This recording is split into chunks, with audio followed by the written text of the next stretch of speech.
ഹരിശ്രീ ഗണപതയേ നമ. അവിഘ്നമസ്തു. ഓം നമോ ഭഗവതേ വാസുദേവായ. ശ്രീകൃഷ്ണ പരമാത്മനേ നമ. എൻ്റെ ഭക്തമക്കൾക്ക്, പരമാത്മാവായ ഈശ്വരൻ്റെ ദൈവപൈതലായ എല്ലാ മക്കൾക്കും, ഭാഗവതം കേൾക്കുന്ന കുട്ടികളെല്ലാം ദൈവമക്കൾ തന്നെയാണ്. കേൾക്കണമെന്ന് ആഗ്രഹമുള്ളത് ദൈവമക്കൾക്ക് മാത്രമേ കാണൂ. അത് കാരണം കഴിഞ്ഞ ജന്മത്തെ സുഹൃതം. അങ്ങനെയുള്ള മക്കൾക്ക് വേണ്ടി ഞാൻ പ്രാർത്ഥിക്കുന്നു. എന്താ പ്രാർത്ഥിക്കുന്നേ? അജ്ഞാനം മാറണം, ഏകമായ ഈശ്വരനെ അറിയണം. ഏകാത്മാവായ പരമാത്മാവാണ് കൃഷ്ണനായി വന്നത്. യഥാർത്ഥ 100% പരമാത്മാവായതുകൊണ്ട് കൃഷ്ണനെ നമുക്ക് പരമാത്മാവായി കാണുന്നു. ഭഗവാൻ ഭഗവത്ഗീതയിൽ പറഞ്ഞ് നമ്മളും സമദൃഷ്ടിയൊക്കെ ആവണമെന്നാണല്ലോ. സമദൃഷ്ടി എന്താണ്? അജ്ഞാനമില്ലാതെ ഈശ്വരൻ്റെ മക്കളായാലും ആരായാലും നമുക്ക് എല്ലാവരെയും ഒന്നുപോലെ കണ്ണ് കാണണം. അവിടെ ഏറ്റക്കുറച്ചിൽ പാടില്ല. അത് സമദൃഷ്ടി എന്ന് പറഞ്ഞാൽ പാവപ്പെട്ടവനെയും പണക്കാരനെയും പണ്ഡിതനെയും പാമരനെയും എല്ലാം നമ്മൾ ഒരേ കണ്ണുകൊണ്ട് കാണണം, സമദൃഷ്ടി. അപ്പോൾ എന്നാൽ നമ്മുടെ കർത്താവായ യേശു തമ്പുരാൻ എന്താ പറഞ്ഞേക്കുന്നത്? ഈ ഭഗവാൻ നാരായണൻ്റെ പരമാത്മാവാണല്ലോ, ആ പരമാത്മാവിൻ്റെ പുത്രനാണ്. പക്ഷെ അത് ക്രിസ്ത്യാനികൾക്ക് അറിയത്തില്ലല്ലോ കൃഷ്ണൻ ആരാണെന്ന്. അത് ഭഗവത്ഗീതയൊക്കെ വായിച്ചല്ലേ അറിയൂ. അവർ പ്രാർത്ഥിക്കുന്ന യഹോവ എന്ന് പറഞ്ഞ ആളാണ് ഈ കൃഷ്ണൻ എന്ന് അവർക്ക് അറിയത്തില്ല.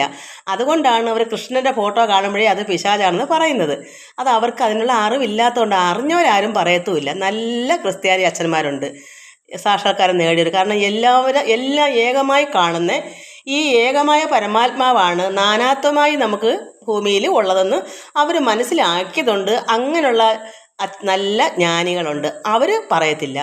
അത് ഞാൻ ഒത്തിരി പ്രസംഗത്തിൽ കൂടെ തന്നെ കേട്ടിട്ടുള്ളൂ, നല്ല അച്ഛന്മാരുടെ പ്രസംഗങ്ങൾ.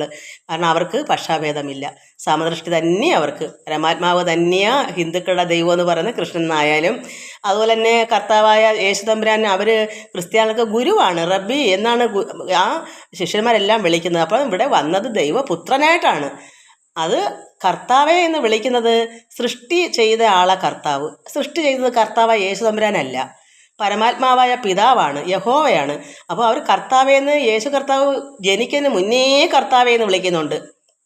അപ്പോൾ കർത്താവ് എന്നുള്ള പറയുന്നത് കർമ്മം ചെയ്ത് നമ്മളെയൊക്കെ സൃഷ്ടിച്ച പരമ്പൊരുളിനെയാണ് കർത്താവേ എന്ന് പറയുന്നത്.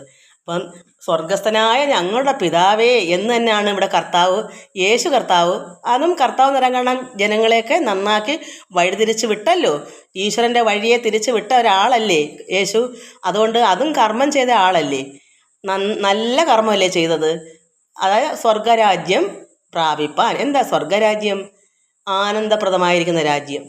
അത് ശിഷ്യന്മാർക്ക് അത് പറഞ്ഞു കൊടുത്തു. ആ രാജ്യം പ്രാപിപ്പാൻ ഞാൻ നേരത്തെ പോയി സ്ഥലം പിടിക്കാം, അവിടെ വാസസ്ഥലം ഉണ്ടാക്കി വെക്കാം, നിങ്ങൾ അവിടേക്ക് വരാൻ, അങ്ങനെയൊക്കെ പറഞ്ഞ് പഠിപ്പിച്ചിട്ടല്ലേ അദ്ദേഹം പോയത്. അപ്പം നമ്മളത് മനസ്സിലാക്കണം. ഭഗവത്ഗീത സമദൃഷ്ടി എന്ന് പറയുന്നത് തന്നെ ഇവിടെ കർത്താവായ യേശു തമ്പുരാൻ എന്താ അതിനേക്കാളും സമദൃഷ്ടിയാണ് കാണിച്ചത്. ശിഷ്യന്മാരുടെ പാദം കഴുകി കാണിച്ചു കൊടുത്തു. താഴ്മ സമദൃഷ്ടിയെക്കാളും ഒന്നും കൂടി ദൈവപുത്രനായിട്ട് വന്നപ്പോൾ അന്ന് അവസരം അതായിരുന്നു. ഓരോരോ കാലങ്ങളുടെ അനുസരിച്ചാണ് ഇവിടെ സൃഷ്ടികൾ, ഓരോ അവതാരങ്ങൾ വരുന്നത്. കർത്താവ് വന്നപ്പോൾ ആ ഒരു രീതിയിൽ ജീവിതം നന്നാക്കി ജനങ്ങളെ നന്നാക്കാമെന്ന് കരുതി. കാരണം താഴ്മ പഠിപ്പിച്ചു. എല്ലാ ശിഷ്യന്മാരുടെയും കാല് കഴുകി കാണിച്ചിട്ട് നിങ്ങളും തമ്മിൽ ഇങ്ങനെ ചെയ്യുവിൻ എന്നൊക്കെ പറഞ്ഞു കൊടുത്തു. എന്താ കാരണം? ഭൂമിയിൽ താഴ്മ ഉള്ളവർക്ക് മാത്രമേ സ്വർഗത്തിൽ വലിയവനാവാൻ പറ്റൂ. സ്വർഗത്തിൽ ചെല്ലുമ്പം താഴ്ന്നു പോവാതിരിക്കാൻ ഇവിടെ നമ്മൾ എന്ത് ചെയ്യണം? ഏറ്റവും എളിമയാവണം, അഹങ്കാരം പാടില്ല. അത് നമ്മുടെ ഗ്രന്ഥങ്ങളിൽ തന്നെ പറയുന്നുണ്ട്. എൻ്റെ അച്ഛൻ്റെ ഒരു ഗ്രന്ഥത്തിൽ കിടപ്പുണ്ട്, അച്ഛൻ്റെ ഗുരു കൊടുത്ത അതിൽ കിടപ്പുണ്ട്. എന്താ? മനസ്സാകുന്ന പാമ്പിനെ ശവമാക്കിൽ മുക്തി കിട്ടും, പാമ്പ് ഗമിച്ചാൽ ചാകും. പാമ്പ് ഗമിച്ചാലാണ് നമ്മൾ ചാകുന്നത്. എങ്ങനെയാ? മരിക്കും. പാമ്പിനെ ശവമാക്കിലോ മുക്തിയും കിട്ടും. അപ്പം നമ്മൾ എന്ത് വേണം? പാമ്പിനെ ശവമാക്കണം. നമ്മുടെ മനസ്സാകുന്ന ആ ഇന്ദ്രിയത്തെ നമ്മൾ നിഗ്രഹിക്കണം. ഒന്നിലോട്ട് എടുത്ത് ചാടാതെ ആഗ്രഹത്തെയൊക്കെ, വേണ്ടാത്ത ആഗ്രഹങ്ങളുടെ പുറകെ പോവാതെ അതിനെ അടക്കണം. അതിനാണ് കൊല്ലുക എന്ന് പറയുന്നത്. മനസ്സിനെ അടക്കുക. ഈ ലോകത്തിലേക്ക് ഭ്രമിക്കാതിരിക്കുക, ഇന്ദ്രിയങ്ങളെല്ലാം നിയന്ത്രിക്കണം മനസ്സുകൊണ്ട്. അപ്പം മനസ്സിനെ നമ്മൾ ആദ്യമേ അങ്ങ് ശവമാക്കുക, അപ്പോഴാണ് നമുക്ക് മുക്തി കിട്ടുന്നത്. എന്നാൽ പാമ്പ് ഗമിച്ചാലോ, അഹങ്കാരം വർദ്ധിച്ചാലോ മനസ്സിന്, അതാണ് പാമ്പ് ഗമിക്കുക എന്ന് പറയുന്നത്. നമ്മുടെയൊക്കെ ഉള്ളിലിരിക്കുന്ന മനസ്സ് അഹങ്കാരപ്പെട്ട് ഗമിച്ച് ഞാൻ വലുതെന്ന് കാണിക്കുന്ന ആർക്കായാലും എന്താ ഉള്ളത്? മരണപ്പെടും നമ്മൾ. നമുക്ക് നിത്യജീവനില്ല. കർത്താവ് ഇതന്നെ പറയുന്നത്. നിത്യജീവനെ വേണമെങ്കിൽ നമ്മൾ നല്ല വഴി ചെയ്യണം. അപ്പം നമ്മുടെ മനസ്സിനകത്ത് അത്രത്തോളം ഒന്നും കൂടിയാണ് കർത്താവ് തന്നേക്കുന്ന എളിമ. അത്രമാത്രം എളിമയാണ് പറഞ്ഞേക്കുന്നത്. പാദം വരെ കഴുകി കാണിച്ചു കൊടുത്ത് നിങ്ങളും അങ്ങനെ ചെയ്യുവിൻ തമ്മിൽ. അപ്പോൾ അത്രമാത്രമാണ് കർത്താവിൻ്റെ വഴി. അപ്പോൾ അത് അത്രത്തോളം നമ്മൾ നന്നാവാനല്ലേ ചെയ്തത്. അതും പാപിയാവരെ നീതിമാന്മാരെ അല്ലെന്ന് എടുത്തെടുത്ത് പറയുന്നുണ്ട്. എന്നിട്ട് അത് ക്രിസ്ത്യാനികൾ വിശ്വസിക്കാതാണ്ടാണ് നമ്മളെ നീതിമാന്മാരായ നമ്മൾക്കൊന്നും ദൈവമില്ല, നമ്മൾ സാത്താനെയാണ് കാണുന്നതെന്ന് പറയുന്നത്. അവർക്ക് അറിവില്ലാത്തവർ. അറിവുള്ള ജ്ഞാനികൾ അത് പറയത്തില്ല. അത് എല്ലാവരിലും ഉണ്ട് ഈ അറിവുകേടും അറിവുള്ളവരും. അത് ഹിന്ദുക്കളിലും ഉണ്ട്. അതുകൊണ്ടാണല്ലോ തർക്കം വരുന്നത്. ഹിന്ദുക്കൾ ക്രിസ്ത്യാനികളെ അറിവില്ലാത്തവർ പറയും നസ്രാനായ യേശു എന്ന്. അത് കേൾക്കുമ്പോൾ ക്രിസ്ത്യാനികൾ പറയും നിങ്ങളുടെ കൃഷ്ണൻ പിശാചല്ലി സാത്താനല്ലെന്ന്. അപ്പോൾ രണ്ട് കൂട്ടരും ഒരുപോലെയല്ലേ? ഹിന്ദുക്കളിലും അറിവില്ല, എല്ലാത്തിലും ഉണ്ട്. ക്രിസ്തുവിലും അറിവില്ല. അറിവുണ്ടെങ്കിൽ തർക്കിക്കത്തില്ലല്ലോ. കൃഷ്ണൻ സാത്താനെന്ന് അവരും പറയത്തില്ല, നസ്രാനായ യേശു എന്ന് ഹിന്ദുക്കളും പറയില്ല. ഇത് രണ്ട് കൂട്ടരും അറിവില്ലായ്മ കൊണ്ടാണ് തർക്കം ഉണ്ടാകുന്നത്. അതുകൊണ്ട് എൻ്റെ മക്കൾ, ഭാഗവതം വായിക്കുന്ന മക്കൾക്ക് ഈ അറിവുകേട് വന്നുകൂടാ എന്ന് കരുതി ഞാൻ, അതായത് ക്രിസ്തുവിൻ്റെ അവസരമാണല്ലോ, ക്രിസ്തു ജനിക്കുന്ന സമയമാണല്ലോ ഈ ഡിസംബർ 25-ന്. അപ്പോൾ നമുക്ക് കർത്താവിനെ പറ്റി കൂടെ ഒന്ന് പഠിക്കണം. എല്ലാം പഠിച്ചു വരുമ്പോൾ നമുക്ക് അജ്ഞാനം മാറും. ഞാൻ എങ്ങനെയാണ് ബൈബിൾ വായിച്ച് കുറേ മനസ്സിലാക്കിയതാണ് ഈ സമദൃഷ്ടി എന്നൊക്കെ. നമ്മുടെ ഭാഗവതത്തിലൊക്കെ സമദൃഷ്ടി നടക്കുമ്പോൾ എനിക്കത് മനസ്സിലാക്കി തന്നത് എങ്ങനെയാണ്? കർത്താവിൻ്റെ ഈ ഗ്രന്ഥങ്ങൾ വായിച്ചപ്പം ഇതെനിക്ക് പിടികിട്ടി. നമ്മുടെ അതിനകത്തൊന്നും പിടികിട്ടാൻ വലിയ പാടാണ്. എല്ലാം സംസ്കൃത പദങ്ങളൊക്കെയാണ്. അപ്പോൾ നമുക്ക് എന്ത് വരും? നമ്മൾ മറ്റതിൽ കൂടെ അറിഞ്ഞപ്പോൾ ഇത് നമുക്ക് കുറേയൊക്കെ മനസ്സിലാവും. അങ്ങനെയാണ്. എന്നാൽ എല്ലാവരും സാധാരണ അറിവില്ലാത്തവരെന്ത് വിചാരിക്കും? അയ്യോ, ഇത്രയും ദർശനങ്ങളും പ്രത്യക്ഷമൊക്കെ ആയ സ്ഥിതിക്ക് വേറെ അറിവില്ലാത്തൊരു വ്യക്തിയാണെങ്കിൽ എന്ത് ചെയ്യും? എനിക്കും മതം മാറി ക്രിസ്തുവിലേക്ക് പോകണം. പക്ഷെ ഞാൻ മതം മാറി ക്രിസ്തുവിലേക്ക് പോയാൽ ക്രിസ്തു എവിടേക്കാണ് പോണത്? ഈശ്വരങ്കിലേക്കല്ലേ? അവിടെ യഹോവ എന്നല്ലേ പറയുന്നത്. അപ്പോൾ അജ്ഞാനം ഇല്ലാത്തതുകൊണ്ട് എനിക്കറിയാം ഇതെല്ലാം ഒന്നാണെന്ന്. അതുകൊണ്ട് എനിക്ക് മതം മാറേണ്ട കാര്യമില്ല. കൃഷ്ണ എന്ന് വിളിച്ചാലും അവർ യഹോവ എന്ന് വിളിക്കുന്നത് രണ്ടും ഒന്ന് തന്നെയാണ്. പിന്നെ നമ്മൾ എവിടേക്കാണ് മാറേണ്ടേ? നമുക്ക് അറിവ് വേണമെങ്കിൽ പുസ്തകം വായിച്ചാൽ പോരെ, ഈ ബൈബിള് വായിച്ചാൽ പോരെ. അപ്പോൾ അത് മനസ്സിലാക്കി നമ്മൾ നന്നാവാൻ ശ്രമിക്കണം. അപ്പോൾ നമ്മൾ അജ്ഞാനം മാറുമ്പോൾ നമുക്ക് ഈശ്വര സാക്ഷാത്കാരം നേടാം. രണ്ടെന്നുള്ള ചിന്ത മാറണം. അതിന് മക്കൾക്ക് വേണ്ടി ഞാനിത് ഇനി തരാതിരിക്കാൻ പറ്റുകയില്ല. ഞാൻ അനുഭവിച്ച ഗുണങ്ങൾ എന്താണ്, ഞാൻ മനസ്സിലാക്കിയത്, അത് നിങ്ങൾക്ക് ഞാൻ പറഞ്ഞു തരാതിരുന്നാൽ അവിടെയുണ്ടൊരു പാപം എനിക്ക്.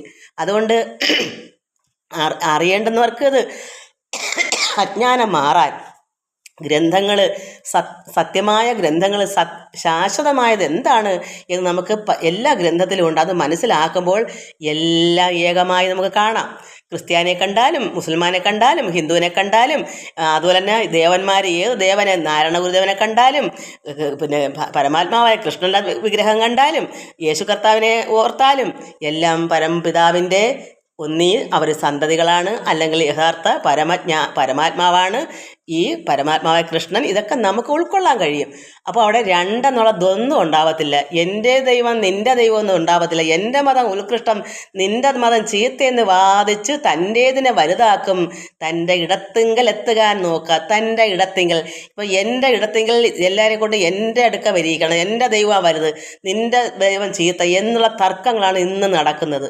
ഇന്നിപ്പോൾ അതിൻ്റെ അടികളാണ് നടക്കുന്നത്. അത് മാറാനാണ് എനിക്കിത്, ഇങ്ങനെ വരുന്ന അവസരത്തിൽ എനിക്കിത് പറയാൻ പറ്റും.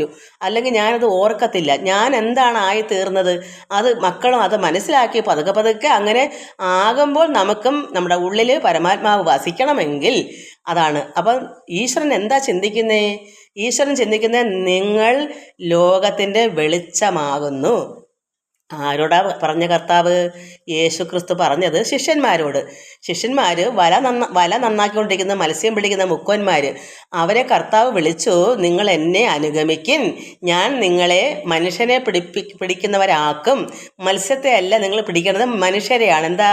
ആ ഗുരു, അതായത് കർത്താവായ യേശു ക്രിസ്തുവിൻ്റെ ശിഷ്യന്മാരായി ഈ മുക്കുവന്മാർ വരുമ്പോൾ കർത്താവിൻ്റെ ആദർശങ്ങളും ഗുണങ്ങളും എല്ലാം അവർ മനസ്സിലാക്കുമ്പോൾ കർത്താവിനെ പോലെ അവരും വെളിച്ചമുള്ളവരായി തീരുമ്പോൾ അവരുടെ കീഴിലും കർത്താവ് അങ്ങ് പോയാലും, കാരണം കർത്താവിനറിയാം കർത്താവിന് പോകേണ്ട സമയമൊക്കെ അടുത്തെന്ന്. അപ്പോൾ ഈ ശിഷ്യന്മാർ പരമാത്മാവായ പിതാവിൻ്റെ ദൈവപുത്രനായ കർത്താവിൻ്റെ ആ ഒരു ചൈതന്യവും ആ ഒരു പരിശുദ്ധാത്മാവും ഒക്കെ ഈ ശിഷ്യന്മാരിൽ കൂടി പ്രവർത്തിക്കുമ്പോൾ വെളിച്ചം പകരാം, അറിവ് പകരാം മറ്റുള്ളവർക്ക്. അങ്ങനെ അവർ അല്ലാതെ ഒരാൾ തന്നെ വിചാരിച്ചാൽ ലോകം മൊത്തം നന്നാവത്തില്ല. അതിൽ ഒരുപാട് ശിഷ്യന്മാർ അവിടെ ഇവിടെയൊക്കെ അവർ കറങ്ങി നടന്ന്, കാരണം നാരദ മഹാമുനി എങ്ങനെയാണ് ഭഗവാൻ കൃഷ്ണൻ്റെ ചരിത്രങ്ങൾ പാടിപ്പോഴ്ത്തി നടന്നത്, അത് തന്നെയാണ് ഇതും. അപ്പോൾ നമ്മൾ എന്താ വേണ്ടേ? നമ്മൾ എല്ലാവരെയും ഇത് അറിയിക്കണം. ഇത് സുവിശേഷം എന്നാണ് പറയുന്നത്. കാരണം ദൈവത്തിൻ്റെ കാര്യങ്ങൾ, ദൈവരാജ്യം നമുക്ക് വേണ്ടേ, നമുക്ക് സ്വർഗത്തിരിക്കണ്ടേ, നമുക്ക് ആനന്ദാനുഭൂതി വേണ്ടേ, ബ്രഹ്മാനന്ദം അനുഭവിക്കണ്ടേ, അതാണ് സ്വർഗം. അപ്പോൾ സ്വർഗം നമുക്ക് ഈ ഭൂമിയുടെ ഇടയ്ക്ക് നമ്മളെ ഇടയിൽ തന്നെ ഉണ്ട് ഈ രാജ്യം. അത് നമ്മൾ തന്നെയാണ് ഇരിക്കുന്നത്. അത് നമ്മൾ തെളിയിച്ചെടുക്കാനാണ് അറിവ് നേടുക. ഈ അറിവാണ് പകലുപോലെ വെളിച്ചമായിരിക്കുന്ന അറിവ്. അതാണ് പ്രകാശം. നിങ്ങൾ ലോകത്തിന് വെളിച്ചമായി തീരുക. എന്താ? അറിവ് പകർന്നു കൊടുക്കുക. ഇത് നല്ലൊരു കാര്യമല്ലേ? അതാണ് ഞാനിവിടെ പറയുന്നത്. അപ്പോൾ നമുക്കുള്ള അറിവിനെ മറ്റുള്ളവർ കൂടി കൊടുക്കണമെന്നാണ് കർത്താവായ യേശു തമ്പുരാൻ ആ ശിഷ്യന്മാരോട് പറഞ്ഞത്. കർത്താവ് പറഞ്ഞത് ഇങ്ങനെയാണ്, നിങ്ങൾ ലോകത്തിൻ്റെ വെളിച്ചമാകുന്നു. അപ്പോൾ കർത്താവ് ഉപദേശം കൊടുത്തതൊക്കെ ശിഷ്യന്മാർ ഏറ്റുവാങ്ങി. അപ്പോൾ കർത്താവിനറിയാം ഇനി നിങ്ങൾ എല്ലായിടവും പറയാൻ, അതായത് ഉപദേശം കൊടുക്കാനുള്ള പ്രാപ്തരായി. ഇപ്പോൾ നിങ്ങൾ വെളിച്ചമായി കഴിഞ്ഞു. കർത്താവിൻ്റെ വെളിച്ചം ഇവർക്ക് കിട്ടി, അറിവ്. അത് നിങ്ങൾ ഇനി മറ്റുള്ളവർക്ക് പങ്കിട്ട് കൊടുക്കണം. അതുകൊണ്ടാണ് പറഞ്ഞത്, നിങ്ങൾ ലോകത്തിൻ്റെ വെളിച്ചമാകുന്നു. മലമേൽ ഇരിക്കുന്ന പട്ടണം മറഞ്ഞിരിപ്പാൻ പാടില്ല. ഒരു മലമേലൊരു പട്ടണമുണ്ട്, പക്ഷെ അത് മറഞ്ഞിരിക്കാൻ പാടില്ല. എന്താ? അത് നമുക്ക് പ്രകാശം ഉണ്ടെങ്കിലേ കാണാൻ പറ്റും, മറവുണ്ടെങ്കിൽ കാണാൻ പറ്റത്തില്ലല്ലോ.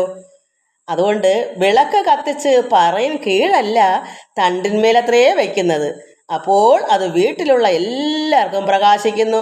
നമ്മുടെ വീട്ടിൽ ഇരുട്ട് മുറിയാണ്, നമ്മുടെ ഹൃദയം, നമ്മുടെ ഉള്ള ഇരുട്ടാണല്ലോ, അതിനെ പ്രകാശിപ്പിക്കാനാണ് കർത്താവ് പറഞ്ഞേക്കുന്നത്.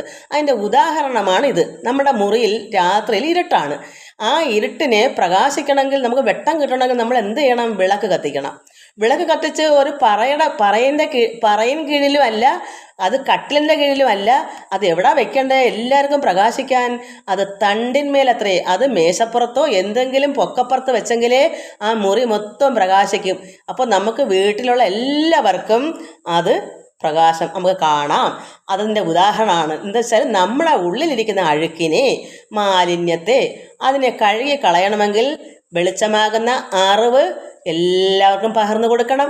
അങ്ങനെ നന്മയിലേക്ക് അവരെ നയിക്കുമ്പോൾ അവരുടെ ഉള്ളിലും പ്രകാശമാവും. ഇരുളിനെ മാറി, അജ്ഞാനം മാറി പ്രകാശം ഉണ്ടാവും. വീട്ടിനകത്ത് വിളക്ക് കത്തിച്ച് തണ്ടിന്മേൽ വെച്ചാലേ പ്രകാശം കിട്ടൂ. അതെന്താ അതിൻ്റെ അർത്ഥം? നമ്മൾ ഉള്ള അറിവ് അകത്തിരിക്കാനുള്ളതല്ല, നമ്മൾക്കുള്ള അറിവ് മറ്റുള്ളവർക്ക് പകർന്നു കൊടുക്കുമ്പോഴാണ് അവരും പ്രകാശിക്കുന്നത്. അപ്പോൾ നമ്മുടെ പ്രകാശം അവരിലേക്ക് എത്തും, നമ്മുടെ അറിവ് അവരിലേക്ക് എത്തും. അപ്പോൾ ഇപ്പം ഞാൻ തന്നെ ഉദാഹരണം കൂട്ട്, എൻ്റെ ഇരിക്കുന്ന അറിവ് മക്കളിലേക്ക് എത്തുമ്പോൾ നിങ്ങൾ പ്രകാശിക്കും. അപ്പോൾ ഞാനിവിടെ അത് തരാതിരുന്നാൽ, എൻ്റെ ഉള്ളിൽ തന്നെ ഇരുന്നാൽ നിങ്ങൾ പ്രകാശിക്കുമോ? അതാണ് അതിൻ്റെ ഉദാഹരണം. അതുകൊണ്ട് പറയിൻ കീഴല്ല, എൻ്റെ ഉള്ളിലല്ല, അറിവിനെ വെച്ച് പൂട്ടി വെക്കണ്ട, അത് പുറത്തെടുത്ത് എല്ലാവർക്കും പകർന്നു കൊടുക്കൂ എന്നാണ് അതിൻ്റെ അർത്ഥം. അപ്പം നിങ്ങളും പ്രകാശിക്കും. എങ്ങനെ പ്രകാശിക്കും? അറിവാണ് ഈശ്വരൻ. ഗുരുദേവൻ തന്നെ പറഞ്ഞിട്ടില്ലേ, ഈശ്വരൻ അറിവാകുന്നു എന്ന്. അറിയാത്ത ഒരാൾ എങ്ങനെ അറിയും? ഈശ്വരനെ അറിയണമെങ്കിൽ നമ്മൾ ഗ്രന്ഥങ്ങൾ വായിച്ചും, ഭഗവത്ഗീത, ഭാഗവതം ഇങ്ങനെയുള്ള ഗ്രന്ഥങ്ങൾ വായിച്ച് വരുമ്പോൾ ഈശ്വരൻ എന്താണ് എന്നുള്ള ആ പ്രകാശമാണ് ഈശ്വരൻ നമ്മൾ അറിയും. അല്ലാതെ ഒരു വ്യക്തിയായിട്ടല്ല. ഈശ്വരൻ വെളിച്ചമാണ്, പ്രകാശമാണ്, സ്നേഹമാണ്, അത് കരുണയാണ്, ഇങ്ങനെ അത് സത്യമാണ്.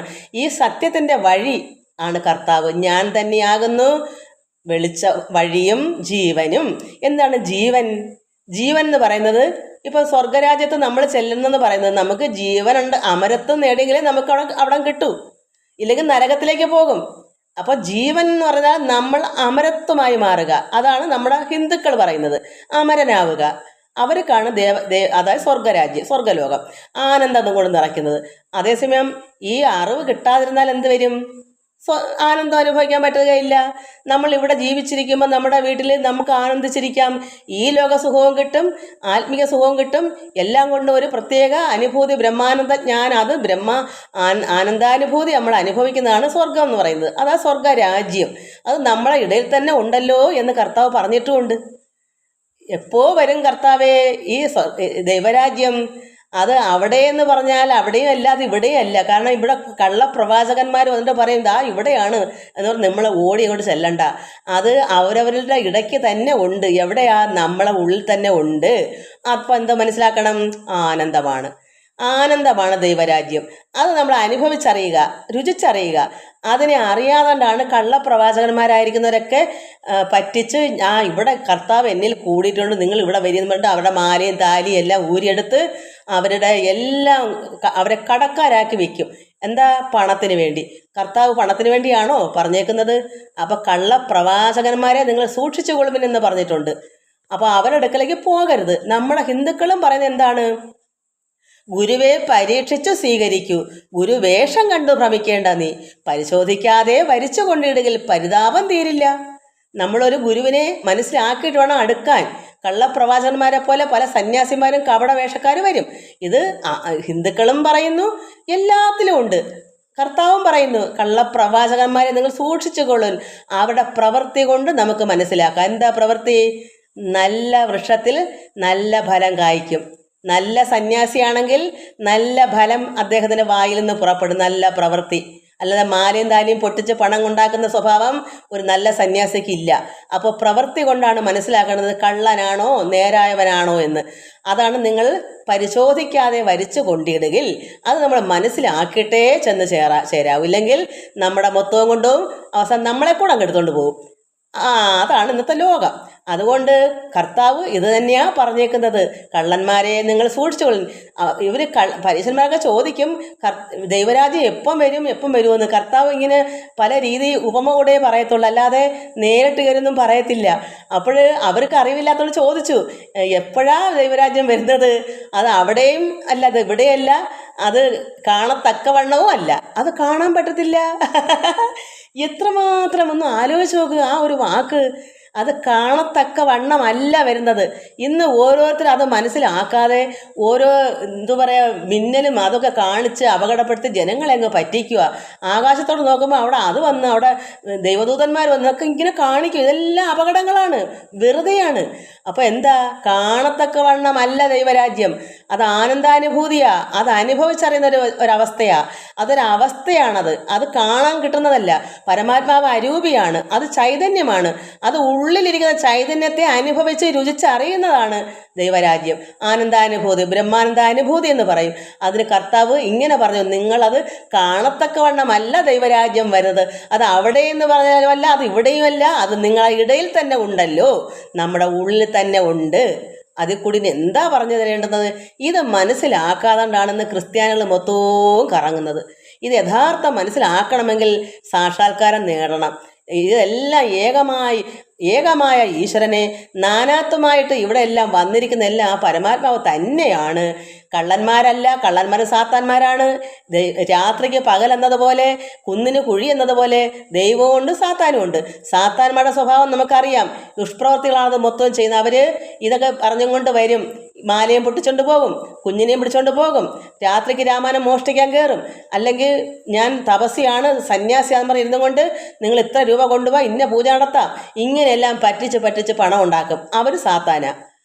അപ്പോൾ നമുക്ക് ആളിനെ മനസ്സിലാക്കണമെങ്കിൽ ഇങ്ങനെ പ്രവൃത്തി കൊണ്ടാണ് നല്ല വൃക്ഷത്തിൽ നല്ല ഫലം കായ്ക്കും.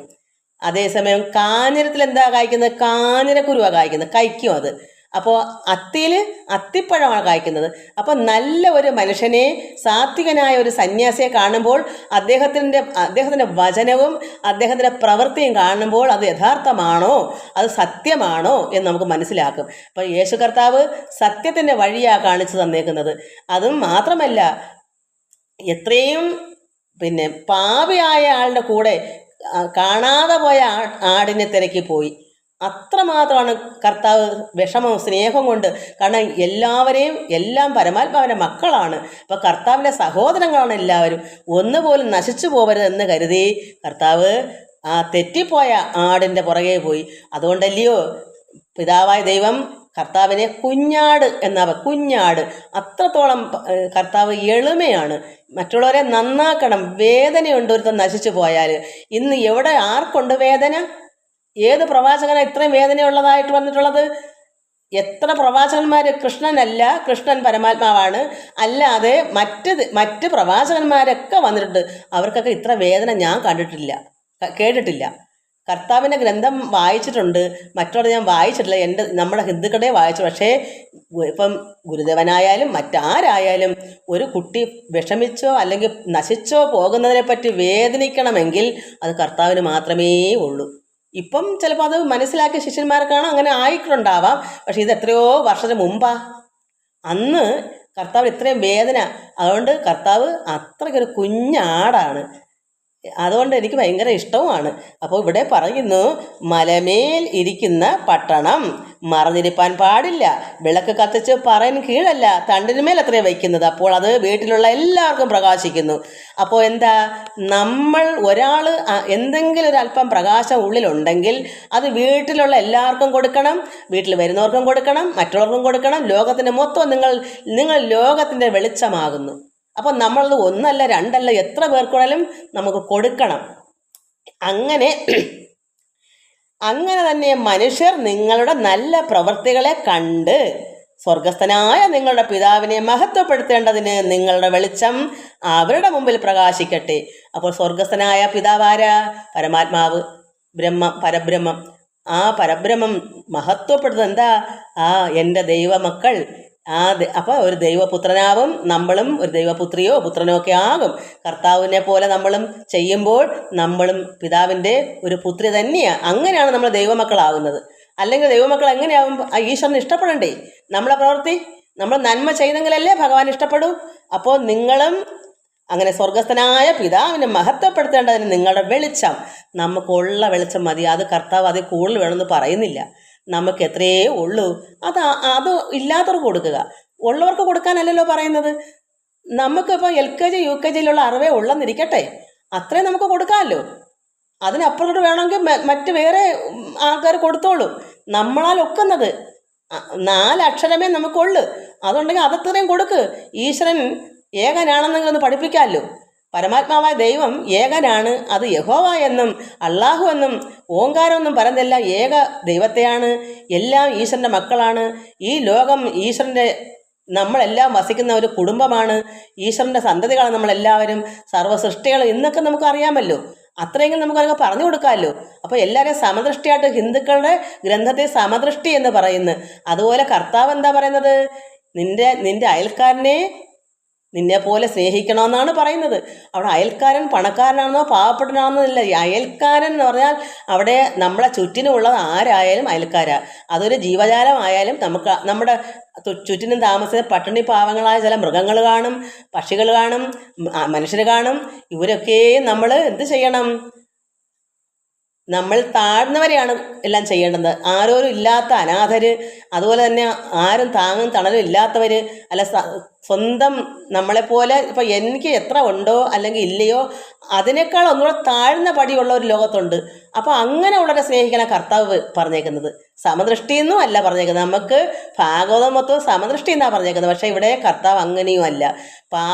ശിഷ്യന്മാരുടെ പാദം കഴുകി നിങ്ങളും തമ്മിൽ അങ്ങനെ ചെയ്യുവിൻ എന്ന് പറഞ്ഞതുപോലെ ഒരു കൂട്ടുകാരനെ നമ്മൾ സ്നേഹിച്ചാൽ നമുക്കെന്ത് ഫലം? നമ്മളെപ്പോലല്ലേ കൂട്ടുകാരൻ? നമ്മളെപ്പോലെ തന്നെയാണല്ലോ. അല്ലാത്തവരെയാണ് അതിവിടെ എടുത്ത് പറയും. നമുക്ക് അടുത്തത് വായിക്കുമ്പോൾ മനസ്സിലാകും. അപ്പോൾ ഈശ്വരൻ നമ്മൾ മഹത്വപ്പെടണം, നമ്മുടെ വെളിച്ചം മറ്റുള്ളവർ കൂടെ കൊടുക്കണം, പ്രകാശിപ്പിക്കണം. അതുകൊണ്ടാണ് പറയുന്നത് നിങ്ങൾ ലോകത്തിൻ്റെ വെളിച്ചമാകുന്നു. അപ്പം ഈശ്വരൻ അതാണ് നമ്മളെ കൊണ്ട് ആഗ്രഹിക്കുന്നത്. കർത്താവിന് അറിയാം ഈശ്വരൻ അതാണ് ആഗ്രഹിക്കുന്നതെന്ന്. ഇവിടെ സമദൃഷ്ടി എന്നല്ല പൊള്ളിച്ചെന്ന്, കാരണം ഈശ്വരൻ സ്വർഗസ്ഥനായ പിതാവ്, അതായത് പരമാത്മാവ് സൽഗുണപൂർണൻ ആയിരിക്കുന്ന അതുപോലെ നിങ്ങളും സൽഗുണപൂർണരാകുവിൻ. അതാണ് കർത്താവ് ഉദ്ദേശിക്കുന്നത്. പിതാവ് സൽഗുണപൂർണനാണ്, അതുപോലെ നമ്മളും ആകണം. അപ്പോൾ നമ്മളെപ്പോലുള്ളവരെ സ്നേഹിച്ചിട്ട് എന്താ കാര്യം? അപ്പോൾ ഇവിടെ എങ്ങനെയാ സൽഗുണപൂർണനാകുന്നത്? ഇപ്പോൾ കൂട്ടുകാരനെ, അതായത് മത്തായിയുടെ 5:43 മുതൽ 48 വരെ വായിക്കുമ്പോൾ അത് കിട്ടും. കൂട്ടുകാരനെ സ്നേഹിക്കുക എന്നും ശത്രുവിനെ പകയ്ക്കുക എന്നും അരുളി ചെയ്തത് നിങ്ങൾ കേട്ടിട്ടുണ്ടല്ലോ. നമ്മുടെ ഇടയിൽ നടക്കുന്ന എല്ലാം അതാ. ഒരു കൂട്ടുകാരനാണെങ്കിൽ നമ്മൾ സ്നേഹിക്കും, ശത്രുവാണെങ്കിലോ നമ്മൾ പകയ്ക്കും. ഒളിച്ച് പാത്തിരുന്നെങ്കിലും അവനെ പകയ്ക്കും. അങ്ങനെയാണ് ഇന്ന് ലോക സ്വഭാവം. കർത്താവ് പറയുന്നു, ഞാനോ നിങ്ങളോട് പറയുന്നത്, കർത്താവാണ് പറയുന്നത്, നിങ്ങളുടെ ശത്രുക്കളെ സ്നേഹിപ്പിൻ. നമ്മുടെ ശത്രുക്കളെ സ്നേഹിപ്പിൻ എന്നാണ് കർത്താവ് പറയുന്നത്. പക്ഷേ ഇവിടെ നടക്കുന്ന സംഭവം എന്താണ്? പകയ്ക്കുക ശത്രുവിനെ. കർത്താവിൻ്റെ ആദർശം എന്താണ്? ശത്രുവിനെ സ്നേഹിപ്പിൻ എന്നാണ്. അപ്പോൾ ഇവിടെ ആർക്ക് നന്മ കൊടുക്കണം കൂടുതൽ? പ്രവാചകന്മാർ വന്നതിൽ യേശു കർത്താവിന്. ഞാൻ അങ്ങനെയാണ് പഠിച്ചേക്കുന്നത്. നിങ്ങളെ ഉപദ്രവിക്കുന്നവർക്ക് വേണ്ടി പ്രാർത്ഥിപ്പിൻ. അപ്പോൾ അവിടെ എത്ര നന്മയാ! നമ്മളെ ഉപദ്രവിക്കുന്നവർക്ക് വേണ്ടി നമ്മൾ പ്രാർത്ഥിക്കണം. നിങ്ങളെ ശത്രുക്കളെ സ്നേഹിക്കണം. നമുക്ക് സ്നേഹിക്കാൻ പറ്റാത്ത അവസ്ഥയാണ് ഇപ്പോൾ ശത്രുക്കളെ. കാരണം അവരിൽ നിന്ന് നമുക്ക് ഉപദ്രവം ഉണ്ടാകും. അപ്പോൾ നമ്മൾ നമ്മുടെ ഉള്ളിൽ വൈരാഗ്യം പാടില്ല. അവർക്ക് നമുക്കോട് സഹകരിക്കാൻ പറ്റത്തില്ല അവസ്ഥ ഇന്നത്തെ കാലം. ഇത് കർത്താവ് എഴുതുന്നത് എത്രയോ വർഷങ്ങൾക്ക് മുമ്പാണ്. അപ്പോൾ നമ്മൾ എന്ത് കരുതണം? ദൈവമേ, അവന് നന്മ കൊടുക്കണമേ, നന്മ ഉള്ള സ്വഭാവം കൊടുക്കണമെന്ന് നമുക്ക് പ്രാർത്ഥിക്കാം. അതുപോലെ തന്നെ അവൻ്റെ ഉള്ളിൽ ശത്രുത്വം എത്ര ഉണ്ടെങ്കിലും നമ്മുടെ ഉള്ളിൽ അതുപോലെ ആകരുത്. മനസ്സുകൊണ്ട് പോലും ആ ശത്രുവിനെ ദ്രോഹിക്കണം, പകയ്ക്കണം, അവൻ അങ്ങനെ വേണം ഇങ്ങനെ വേണമെന്ന് മനസ്സുകൊണ്ട് പോലും പറഞ്ഞുകൂടാ. അതുകൊണ്ട് അതാണ് ഈശ്വരന് ഇഷ്ടം, അതാണ് നമ്മുടെ പ്രാർത്ഥന. അവനെ നന്നാക്കി എടുക്കണമേ എന്ന് നമുക്ക് പ്രാർത്ഥിക്കാം. അനുകൂലിച്ച് നമുക്ക് അവനോടൊപ്പം പോകേണ്ട കാര്യമില്ല. കാരണം ശത്രുക്കളെ സ്നേഹിച്ചാൽ നമുക്ക് വീണ്ടും വീണ്ടും ആപത്തിനിടപെടും. അതുകൊണ്ട് ഞാൻ എൻ്റെ അഭിപ്രായം പറയുന്നത്, നമ്മളെ ഉള്ളിൽ പക വേണ്ട, സ്നേഹം മതി. ഉള്ളത്തിനകത്ത് പുറമേ ചെന്ന് സ്നേഹിക്കാനൊന്നിനും പോകണ്ട. കാരണം അവരെ നമുക്ക് തിരിച്ചറിയാൻ പറ്റത്തില്ലല്ലോ. അതുകൊണ്ട് നമ്മുടെ ഉള്ളിൽ അത് വേണ്ട, വൈരാഗ്യം വേണ്ട. അതുകൊണ്ട് ശത്രുക്കളെ നിങ്ങൾ സ്നേഹിപ്പിൻ എന്നാണ് ഇവിടെ കർത്താവ് പറയുന്നത്.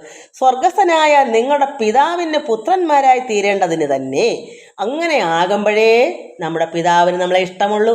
ഈശ്വരന് നമ്മളെ ഇഷ്ടം വരണമെങ്കിൽ നമ്മൾ അങ്ങനെ ആയിത്തീരണം. നമ്മുടെ ഉള്ളത്തിൽ വൈരാഗ്യം പാടില്ല, സമദൃഷ്ടി വേണം. നമ്മുടെ ഹിന്ദു പുരാണത്തിൽ സമദൃഷ്ടി എന്ന് പറയും. എല്ലാവരെയും ഒന്നായി കാണുക. പ്രത്യേകിച്ച് കർത്താവ് പറയുന്നത് ഒന്നും കൂടെ അതിനപ്പുറമാണ്, അതൊക്കെ മേലെയാണ്. കാരണം അവർക്ക് വേണ്ടി പ്രാർത്ഥിപ്പിൻ എന്നാണ്. അവരെ ഉപദ്രവിക്കാതെ തന്നെ നമ്മളെ ഉപദ്രവിക്കാൻ വരുന്നവർക്ക് വേണ്ടി നമ്മൾ പ്രാർത്ഥിപ്പിൻ എന്ന് പറയുമ്പോൾ ഇവിടെ എത്രമാത്രം അതിനകത്ത് വലിയൊരു സംഭവമല്ലേ കർത്താവിൻ്റെ മനസ്സ്. കാരണം സ്വർഗസ്ഥനായ പിതാവ് എന്താ ചെയ്യുന്നേ? അവൻ ദുഷ്ടന്മാരുടെ മേലും, അവൻ എന്ന് പറഞ്ഞ ഇവിടെ പിതാവ് ദൈവം ദുഷ്ടന്മാരുടെ മേലും നല്ലവരുടെ മേലും തൻ്റെ സൂര്യനെ, അതായത് ആദിത്യനെ ഉദിപ്പിക്കുകയും നീതിമാന്മാരുടെ മേലും നീതി കെട്ടവരുടെ മേലും മഴ പെയ്യുകയും ചെയ്യുന്നുവല്ലോ. എന്തെങ്കിലും പക്ഷാഭേദം ഈശ്വരനുണ്ടോ? ഈശ്വരൻ ദുഷ്ടനെന്നോ നീതിമാനെന്നോ പിന്നെ ശത്രുവെന്നോ മിത്രമെന്നോ എന്തെങ്കിലും കരുതുന്നുണ്ടോ? ഏത് പാപിക്കും, അത് ഏത് ദുഷ്ടനും ഏത് നന്മയുള്ളവനും എല്ലാം ഒരുപോലെ ചെയ്യുന്നു. അവിടെ മഴ എല്ലാവർക്കും കൊടുക്കുന്നു, സൂര്യനെ എല്ലാവർക്കും ഉദിപ്പിക്കുന്നു, അങ്ങനെ തന്നെ ചെയ്യുന്നുവല്ലോ. നിങ്ങളെ സ്നേഹിക്കുന്നവരെ സ്നേഹിച്ചാൽ നിങ്ങൾക്ക് എന്ത് പ്രതിഫലം? നമ്മളെ സ്നേഹിക്കുന്നവരെ നമ്മൾ സ്നേഹിച്ചാൽ യാതൊന്നും കിട്ടാനില്ല. അതാണ് എന്ത് പ്രതിഫലം? അങ്ങോട്ടും ഇങ്ങോട്ടും ഒരുപോലെ. പക്ഷേ നമ്മൾ എന്താ ചെയ്യണ്ടേ? ഈ അങ്ങോട്ടും ഇങ്ങോട്ടും സ്നേഹിക്കുന്ന ചുങ്കക്കാരും അങ്ങനെ തന്നെ ചെയ്യുന്നില്ലയോ? സഹോദരന്മാരെ മാത്രം വന്ദനം ചെയ്താൽ നിങ്ങൾ എന്ത് വിശേഷം ചെയ്യുന്നു? നമ്മൾ വെളുത്ത മുഴുവൻ തടുക്കണമെന്ന് പറയുന്നതാണ് അതിൻ്റെ ഉദാഹരണം. ഇപ്പം നമ്മളെപ്പോലെ ഒരാൾ അത് ഇന്നതാ വന്നാന്ന് വെക്കം കയറി ഇരിക്കുക, അത് ഇത് ചെയ്യുന്നു പറയും. അതിലെന്താ അർത്ഥമുള്ളത്? നമ്മൾ അങ്ങോട്ട് ചെല്ലുമ്പോൾ അവരും പറയും അയ്യോ വാ കയറി ഇരി എന്നൊക്കെ അവരും പറയും. അല്ലെങ്കിൽ എന്തെങ്കിലും കഴിക്കാനും ചായയൊക്കെ എന്തെല്ലാം അവരെ സ്വീകരിക്കും. പക്ഷെ അതിലെന്താ അർത്ഥമുള്ളത്? അങ്ങോട്ടും ഇങ്ങോട്ടും ചെയ്യുന്നു. പക്ഷേ ഇങ്ങോട്ട് ചെയ്യാൻ കഴിവില്ലാത്തവർ വേണം നമ്മൾ അങ്ങോട്ട് ചെയ്യാൻ. അതാണ് ഇവിടെ പറയുന്നത്. അതുകൊണ്ട് എല്ലാവരും സഹോദരന്മാരെ മാത്രം വന്ദനം ചെയ്താൽ നിങ്ങൾ എന്ത് വിശേഷം ചെയ്യുന്നു? ജാതികളും അങ്ങനെ തന്നെ ചെയ്യുന്നില്ലയോ? ആകയാൽ അപ്പം അതുകൊണ്ട് നിങ്ങളുടെ സ്വർഗീയ പിതാവ് സൽഗുണപൂർണൻ ആയിരിക്കുന്നത് പോലെ നിങ്ങളും സൽഗുണപൂർണനാകുവിൻ. അതാണ് കർത്താവ് പറഞ്ഞേക്കുന്നത്. പിതാവ് സൽഗുണപൂർണ്ണം വെച്ചാൽ സർവർക്കും അവിടെ നീതിമാനെന്നോ പിന്നെ അല്ലാത്തവനെന്നോ നീതി കെട്ടവനെന്നോ നീതിമാനെന്നോ ഒന്നുമില്ല, ദുഷ്ടനെന്നോ ശുഭനെന്നോ ഇല്ല. എല്ലാവർക്കും പിതാവായ ദൈവം ഒരുപോലെ സൂര്യനെ ഉദിപ്പിക്കുന്നു, മഴ പെയ്ച്ചു കൊടുക്കുന്നു, വായു എല്ലാവർക്കും കൊടുക്കുന്നു.